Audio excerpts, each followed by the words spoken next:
বাংলাদেশে এখনও আপনি যদি মনে করেন আপনার ছেলেটাকে অথবা আপনার মেয়েটাকে স্কুলেও পড়াবেন না, মাদ্রাসায়ও পড়াবেন না, সকালবেলার মক্তবেও পড়াবেন না, কিন্ডারগার্টেনেও পড়াবেন না, এটা একটা গণ্য মূর্খ রূপে গড়ে তোলার সুযোগ এখনও বাংলাদেশে আছে, তাদের দেশে এই সুযোগ নাই।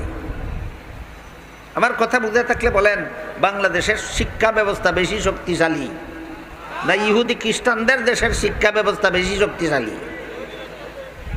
তাহলে তাদের দেশের সন্তান মানুষের মতো জন্ম হয় না জানোয়ারের মতো জন্ম হয়?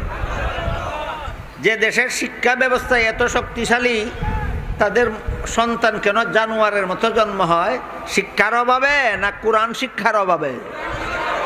এই জন্য আল্লাহ বলেন, আর রহমানু আল্লামাল কোরআন খালাকাল ইনসান।